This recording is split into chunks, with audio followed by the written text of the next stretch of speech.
एक गांव में रतन नाम का एक बहुत ईमानदार व्यक्ति रहता था। रतन की पत्नी सुनीता गांव के दूसरे घरों में साफ सफाई, झाड़ू पोछा, बर्तन मांजने का काम करती थी। रतन का 10 वर्ष का बेटा बंकू गांव के सरकारी स्कूल में पढ़ता था। एक शाम की बात है, रतन काम से थका हारा अपने घर पर आया ही था कि तभी उसकी पत्नी सुनीता रतन से बोली, मैं आपका ही इंतजार कर रही थी। क्या हुआ? सब कुछ ठीक तो है? आज तुम्हारा चेहरा क्यों उतरा हुआ है? बात ही कुछ ऐसी है, बंकू को आज प्रिंसिपल ने धमकी दी है कि अगर कल तक स्कूल की फीस जमा नहीं कराई गई तो स्कूल से बंकू को निकाल दिया जाएगा। नाम काट देंगे इसका। ऐसे कैसे काट देंगे? ये स्कूल प्रिंसिपल की कोई जागीर थोड़ी ना है। अरे सरकारी स्कूल है। इस बात को तो मैं भी जानती हूँ, लेकिन आप ही बताओ ना, आपने बंकू की फीस कितने महीने से जमा नहीं की? सुनीता की बात सुनकर रतन उदास होकर गहरी सोच में डूबते हुए बोला, बात तो तुम सही कह रही हो। बंकू की फीस हमने पिछले 6 महीने से जमा नहीं की। इसमें प्रिंसिपल का कोई दोष नहीं, सारा दोष मेरा है। मेरी एक बात समझ में ये नहीं आती, हमारे पास 5 बीघा उपजाऊ जमीन है, फिर भी आप दूसरों के खेतों में काम करते रहते हैं और उसके बदले आपको आखिर मिलता ही क्या है? अगर मैं दूसरों के घर में बर्तन ना मांजूं तो हमारे घर का खर्चा चलना भी मुश्किल हो जाएगा। मैं क्या करूं सुनीता? तुम अच्छी तरह से जानती हो कि हमारी 5 बीघा जमीन चतुर सिंह के यहाँ पर गिरवी पड़ी हुई है। पिताजी ने सेठ जी से जो 2 लाख रुपए का कर्जा लिया था वो उसे चुका नहीं पाए और स्वर्ग सिधार गए। और रही बात मेरी, तो तुम तो जानती हो कि मैं मुश्किल से कितना कमा पाता हूँ। मैं आपकी सारी बात समझती हूँ, लेकिन कुछ ना कुछ तो करना ही पड़ेगा ना। अगर ऐसे ही चलता रहा तो मुझे लगता है हमारे इससे भी बुरे दिन शुरू हो जाएंगे। तुम चिंता मत करो सुनीता, मैं कोई ना कोई इंतजाम करता हूँ। इतना कहकर रतन चारपाई पर लेटकर गहरी सोच में डूब गया। रतन रात भर यही सोचता रहा कि आखिर ऐसा कौन सा काम किया जाए जिससे उसकी गरीबी दूर हो जाए। अगले दिन रतन अपने चतुर सिंह की हवेली में पहुंच गया। रतन चतुर सिंह की हवेली में अपने ही खेतों में काम किया करता था, जो कि चतुर सिंह के कब्जे में थे। रतन को हवेली में देखकर चतुर सिंह पूरी तरह से चौंक गया। क्या बात है रतन, आज तुम खेत में काम पर नहीं गए? सुबह सुबह यहाँ क्यों चले आए भाई? आप तो जानते हैं सेठ जी कि मेरा परिवार गरीबी की किस कगार पर खड़ा है और कल तो हद हो गई। क्यों भाई, कल ऐसा क्या हो गया जो तुम्हारे पैर हमारी हवेली तक आने के लिए मजबूर हो गए? कल स्कूल वालों ने मेरे बेटे बंकू को स्कूल से वापस कर दिया, ये बोलकर कि जब तक मैं उनकी पूरी फीस नहीं चुका देता तब तक बंकू स्कूल में नहीं पढ़ सकता।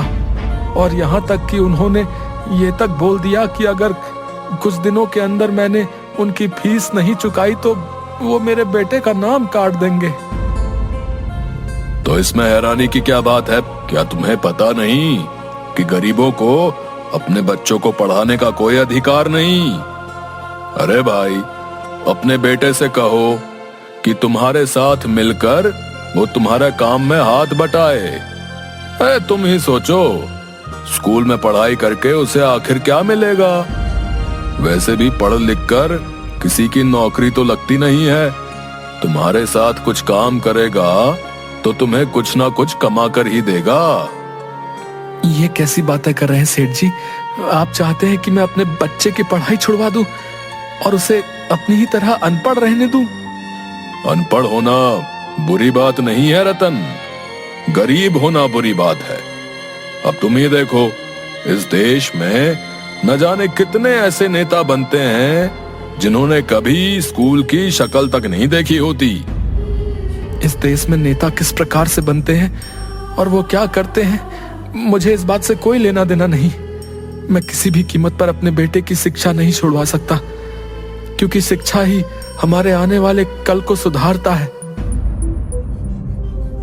मुझे कोई शौक नहीं है ये बताने का कि तुम्हें क्या करना है। अब वो सब छोड़ो, ये बताओ कि तुम यहाँ पर क्यों आए हो? सेठ जी, मेरे खेत आपके यहाँ पर बरसों से गिरवी रखे हैं। मुझे अपने खेत होते हुए भी अपने ही खेतों में नौकरी करनी पड़ रही है, और उसके बदले आप मुझे देते क्या हैं? मेरे खेत में जितने भी नौकर काम करते हैं उससे अधिक ही तुम्हें देता हूँ। अब तुम क्या चाहते हो? मैं आपसे ज्यादा कुछ नहीं चाहता सेठ जी। मैं बस ये चाहता हूँ कि मेरी पगार थोड़ी सी बढ़ा दी जाए, और उस पगार में से थोड़े से पैसे मुझे अभी दे दिए जाए, ताकि मैं बंकू की स्कूल की फीस जमा करा सकूं। रतन की बात सुनकर चतुर सिंह जोर जोर से हंसते हुए बोला, लगता है तुम्हारा दिमाग खराब हो गया रतन, हैं? तुम शायद भूल गए हो कि तुम्हारे पिताजी ने मुझसे 2 लाख का कर्जा लिया था। 2 लाख का। जी, मुझे अच्छी तरह से याद है सेठ जी, और उस कर्ज को चुकाते चुकाते मुझे 20 बरस से अधिक हो गए हैं। मैं 15 साल का था जब से मैं अपने ही खेतों में दिन रात कोल्हू के बैल की तरह जुता रहता हूँ, लेकिन ना के बराबर आपसे पगार लेता हूँ। उसके बावजूद भी आपके 2 लाख रुपए खत्म होने का नाम ही नहीं ले रहे। तुम जितना काम करते हो उतना तुम ले जाते हो, और रहा सवाल तुम्हारे खेत का, तो तुम्हारे पिताजी ने 2 लाख रुपए मुझसे उधार लिए थे, जो ब्याज मिलाकर आज की तारीख में कम से कम 10 लाख रुपए होते हैं। 10 लाख रुपए मुझे दे दो और अपने खेत वापस ले लो। उसके बाद अपनी मर्जी के मुताबिक अपने खेत में हल चलाना और फसल बोना। मैं तुमसे कोई सवाल नहीं करने वाला। तो क्या आप मेरी पगार नहीं बढ़ाएंगे सेठ जी? मैं बहुत मजबूरी में आपके पास आया हूँ। जिससे तुम मजबूरी कहते हो, हमारी भाषा में उसे बगावत कहते हैं, बगावत। और मैं बागियों की बात नहीं मानता, और ना ही उन्हें काम पर रखता हूं। अब सुनो तुम, अब से तुम्हें काम पर आने की कोई भी जरूरत नहीं है। जाओ जाओ जाओ जाओ, अब तुम जा सकते हो यहां से, जाओ। रतन मुंह लटकाकर घर चला आया, जहां पर उसका पड़ोसी बिरजू पहले से ही उसका इंतजार कर रहा था। बिरजू भी चतुर सिंह की हवेली में ही काम किया करता था। रतन को उदास देखकर बिरजू मुस्कुराता हुआ बोला, मैं जानता था कि चतुर सिंह तुम्हारी पगार नहीं बढ़ाएगा और तुम्हें काम से भी निकाल देगा। तुम्हारे चेहरे की मायूसी बता रही है कि तुम्हारे साथ कुछ ऐसा ही हुआ है। तुमने बिल्कुल सही कहा बिरजू। मैंने चतुर सिंह के यहाँ पर 20 साल लगातार कितनी मेहनत और ईमानदारी से काम किया। आज जब मैंने अपनी पगार में कुछ रुपए बढ़ाने की बात की, तो उसने मुझे काम से ही निकाल दिया। और तो और, जो मेरे पिताजी ने 2 लाख रुपए जो कर्ज लिए थे, वो अब 10 लाख रुपए में परिवर्तित हो गए। बताओ। अरे मैंने तुमसे पहले भी कहा था, और अब भी कह रहा हूँ कि मैं जानता हूँ कि चतुर सिंह अपनी तिजोरी कहाँ रखता है। और तो और, मैं ये भी जानता हूँ कि उस तिजोरी की चाबी कहाँ है। लेकिन तुम मेरा साथ देने के लिए कभी तैयार ही नहीं होते यार। मेरा जवाब तुम्हारे लिए कल भी ना था और आज भी ना है। मैं चोर नहीं हूँ। अरे राजा हरिश्चंद्र बनकर है, तुम्हें आखिर मिलेगा क्या है? तुम खुद ही देखो, उस सेठ ने तुम्हारी पगार बढ़ाने से मना कर दिया, और तो और तुम्हें काम से भी निकाल दिया। उसके बाद भी तुम ऐसी बातें कर रहे हो है बे? हाँ, अगर उसने मुझे काम से बाहर निकाल दिया तो ये उसका स्वभाव है भाई। मैं उसके स्वभाव की वजह से चोर नहीं बन सकता। मुझे अपनी ईमानदारी पर पूरा भरोसा है। एक ना एक दिन मेरे दिन जरूर बदलेंगे भाई। रतन की बात सुनकर बिरजू क्रोधित होते हुए रतन की ओर देखकर बोला, हाँ जरूर बदलेंगे रतन, जरूर बदलेंगे, लेकिन सिर्फ सपनों में। हाँ। इतना कहकर बिरजू वहां से चला गया। बिरजू के जाते ही रतन की पत्नी सुनीता रतन से बोली, पहले तो मुझे बिरजू के ऊपर बहुत क्रोध आता था, लेकिन जिस तरह से आज उस सेठ ने तुम्हें काम से निकाल दिया, अब तो मुझे बिरजू की बात सही लग रही है। तुम्हें बिरजू का साथ देना चाहिए। ये तुम कैसी बातें कर रही हो सुनीता? तुम जानती हो, ये बिरजू मुझे चतुर सिंह के घर पर चोरी करने को बोल रहा है। क्या मैं तुम्हें चोर दिखता हूँ? चतुर सिंह एक नंबर का पापी है। पापियों के घर पर चोरी करने में क्या शर्माना। तुम्हारे हाथ में कुछ पैसे आ जाएंगे तो हमारे दिन वक्त अच्छे हो जाएंगे। ईश्वर पर भरोसा रखो सुनीता, और याद रखना मैं चोरी नहीं करूंगा। हाँ। रतन की बात सुनकर रतन की पत्नी सुनीता चुप हो गई। कुछ दिन के बाद रतन के बुरे दिन शुरू हो गए।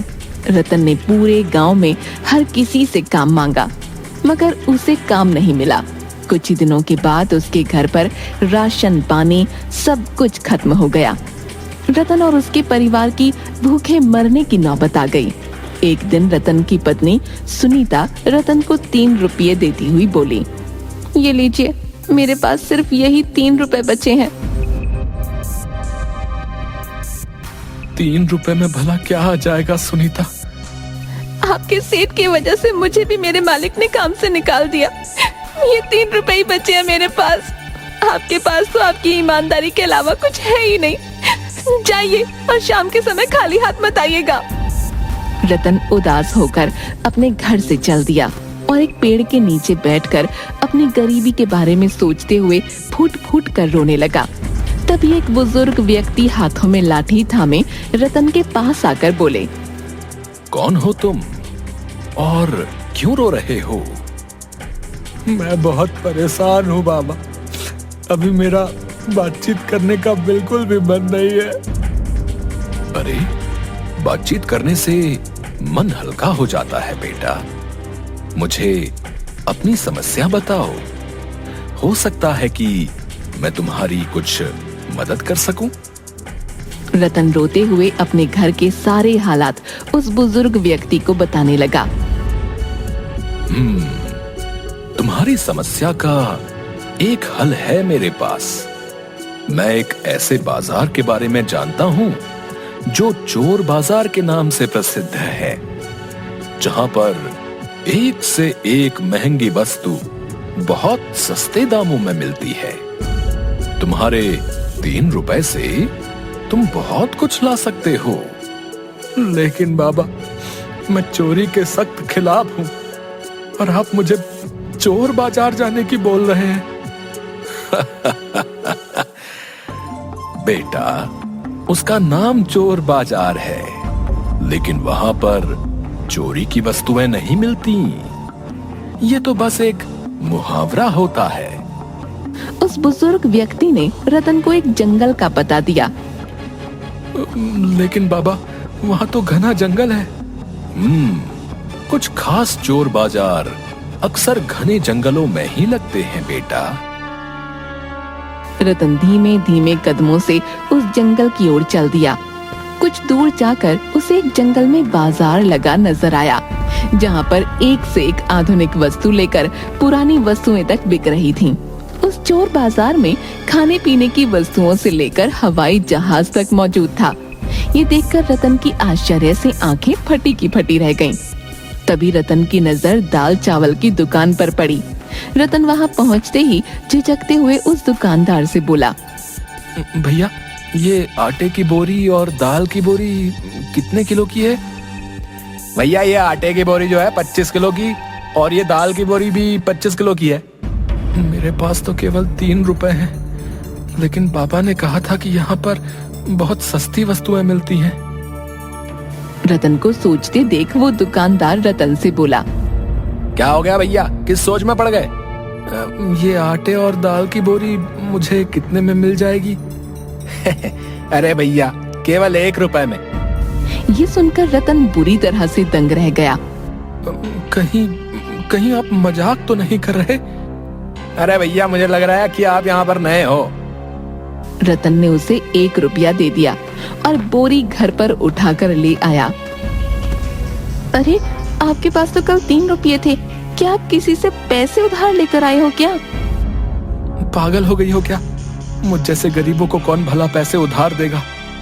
इतना बोलकर रतन ने सारी बात अपनी पत्नी सुनीता को बता दी। अगर ऐसी बात है तो फिर से आप उस चोर बाजार से वस्तुएं लाकर कोई व्यापार क्यों नहीं शुरू करते? लेकिन अब मेरे पास केवल 1 रुपया ही बचा है। कोई बात नहीं, आपने कहा कि उस बाजार में 1 रुपये में कोई भी महंगी वस्तु मिल जाती है। आप 1 रुपये की कोई भी महंगी वस्तु ले लीजिए और उसे बेच दीजिए। फिर अगले दिन आपको जो मुनाफा हो उससे और अधिक सामान ले आइए। रतन को अपनी पत्नी की बात पसंद आई। अगले दिन रतन चोर बाजार में पहुंच गया। वो सीधा एक कंप्यूटर की दुकान पर पहुंचा और एक महंगा कंप्यूटर 1 रुपये में खरीद कर लिए आया और गांव में बेच दिया। रतन को उस कंप्यूटर से पूरे 20,000 रुपए का मुनाफा हुआ। उसके बाद ऐसा रोज होने लगा। रतन कुछ ही दिनों में देखते ही देखते रतन के दिन बदल गए। अब बंकू सरकारी स्कूल में नहीं बल्कि एक महंगे प्राइवेट स्कूल में पढ़ने लगा और रतन के टूटे फूटे घर की जगह एक बहुत बड़ा आलीशान मकान बन गया। कुछ महीनों बाद रतन सीधा सेठ के पास पहुंचा। सेठ जी, ये लीजिए 10 लाख रुपए। वो सब तो सही है रतन, लेकिन मेरी समझ में नहीं आता कि आखिर तुम इतने पैसे ले कहां से आए। सेठ जी, आपको अपने कर्ज से मतलब है। इससे आपको कोई मतलब नहीं कि मैं ये पैसे कहां से लेकर आया। बाकी पूरा गांव जानता है कि मैं एक ईमानदार हूं, कोई भी गलत कार्य नहीं कर सकता। रतन का टका सा जवाब सुनकर सेठ अपने दांत पीस कर रह गया। वो चाहकर भी अब कुछ नहीं बोल सकता था क्योंकि रतन अब उसकी बराबरी तक पहुंच गया था। रतन ने अपने पिता की जमीन छुड़ा ली। इसका पीछा करना पड़ेगा। सुना है ये अक्सर जंगलों में जाता रहता है। अगले दिन सेठ रतन का चुपके चुपके पीछा करने लगा। सेठ ने देखा कि रतन एक जंगल में जाकर रुक गया और जंगल के पेड़ों में से अकेले अकेले बातें करने लगा। ये देखकर सेठ बुरी तरह से डरते हुए अपने आप से बोला, लगता है कि इसे पता लग गया है कि मैं इसका पीछा कर रहा हूँ। सेठ चुपचाप मन महसूस कर अपने घर आ गया। कुछ दिन बाद उसने रतन का पीछा करने का विचार त्याग दिया। कुछ दिन बाद सुनीता अपने पति रतन से बोली, मैं भी उस बाजार को एक बार देखना चाहती हूँ। अरे, ये भी कोई पूछने की बात है। चलो, तुम तैयार हो जाओ। आज मैं तुम्हें अपने साथ उस चोर बाजार में लेकर जाऊंगा। सुनीता तैयार होकर रतन के साथ सीधा उस जंगल में चली गई जहाँ पर वो चोर बाजार लगा करता था। मगर सामने का दृश्य देखकर रतन बुरी तरह से चौंक गया क्योंकि वहाँ पर चोर बाजार का कोई नामो निशान मौजूद नहीं था। यहाँ तो कुछ भी नहीं है। अब मेरी बात का विश्वास करो सुनीता, यहीं पर ही चोर बाजार लगा करता था। मैंने यहीं पर बहुत सी वस्तुओं को खरीद कर बेचा है, सच कह रहा हूँ। तभी रतन की नजर उसी बुजुर्ग व्यक्ति पर पड़ी जो उसकी ही ओर आ रहा था। अरे बाबा, आप तो वही हैं जिसने मुझे इस चोर बाजार का पता बताया था। वो चोर बाजार कहाँ गया? वो एक बहुत ही खास चोर बाजार था बेटा। अब तुम धनवान हो चुके हो। अब तुम्हें उस चोर बाजार की कोई आवश्यकता नहीं। अब वो चोर बाजार यहाँ से हटकर कहीं और लग चुका है, क्योंकि वो चोर बाजार कभी भी एक जगह नहीं टिकता। इतना कहकर वो बुजुर्ग वहाँ से चला गया। सुनीता अपने पति की ओर देखकर बोली, लगता है आप अभी भी नहीं समझे। वो चोर बाजार असल में एक मायावी चोर बाजार था। ईश्वर ने आपकी ईमानदारी से प्रसन्न होकर शायद आपके ऊपर ये उपकार किया है। अब मुझे आपकी ईमानदारी पर गर्व हो रहा है। शायद तुम सही कहती हो। रतन अपनी पत्नी के साथ घर पर चला गया। वो आज भी सोचता है कि आखिर आज वो चोर बाजार कहाँ पर लगा होगा।